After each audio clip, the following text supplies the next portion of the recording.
Là on est arrivé à Rosenwald. Alors franchement la journée c'était plutôt bien parti dans l'ensemble. Là on essaye d'allumer un feu depuis une demi-heure, j'espère que ça va aller. Il doit faire moins 15, mais on est pieds nus autour du feu, à se réchauffer les pieds. Et on a donc dû payer 100 couronnes, ce qui est équivalent de 12, 13, 14 euros. Et ils ont vraiment pas plaisanté au niveau de la pluie. Il pleut tout le temps en Norvège, genre là on le voit pas mais il pleut. On a fait une dure montée. On a tracé en fait, on a tracé grave mais le dénivelé c'est un truc de fou. On est tous super fatigués. Il s'est passé pas mal de trucs. 5 km sur la carte, ça a dû nous prendre allez quoi, 6 heures. Et puis après ça, on a fait 2 pics. Donc c'était dur, mais en même temps, on les a fait. Et on a galéré à allumer un feu. Et on est trempé, et il fait froid. Et j'ai faim. Il y a à peu près tout le monde de malade, plus ou moins. Bon, on a fait des pauses quand même, on a dû marcher 6-7 heures d'affilée quoi.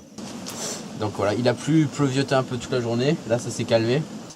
Et ça a été éprouvant, mais maintenant c'est bon, on a pu se caler, c'est tranquille. Et on a réussi à faire sécher toutes nos affaires. Mais on a réussi à pêcher quand même un beau poisson. On est arrivé à un lac magnifique. Il n'y a plus la pluie. On a trouvé un camp super, ça doit être un truc de scout ou quoi. Donc on a des cages de foot. On a pu faire un petit barbecue tranquille. Hier soir, on a vu des marsouins, donc c'est des dauphins d'ici. On les a vus au campement au coucher de soleil, donc c'était magnifique. Et on a fait du bateau. Puis après, on s'est baigné dans de l'eau glacée. On était censé marcher beaucoup aujourd'hui. Mais finalement, on fera l'étape demain. On a pris le bus parce qu'on avait un peu la flemme de marcher. Et on a fait un petit feu qui a débordé.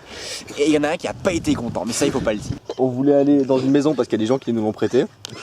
Alors c'était cool, mais en fait on pouvait pas dormir dedans. Du coup on dort dans un champ, donc c'est très bien.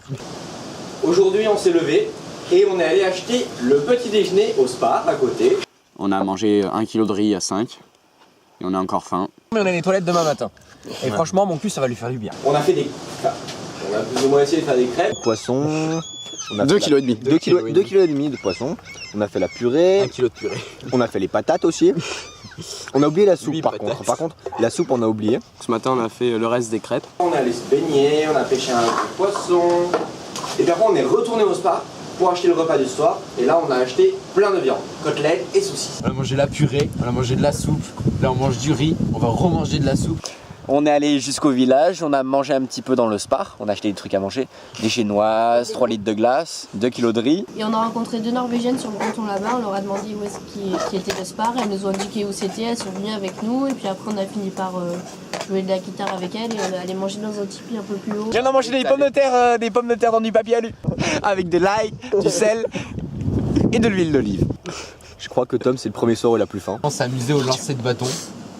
Bon, en gros, on s'est lancé des piquets dans la gueule. Ça se passe pas si mal au final. C'était une bonne journée. Perso un petit peu de nostalgie quand même, on arrive à la fin du truc. On est sur la route du retour, on est en train de rentrer vers Rosendal.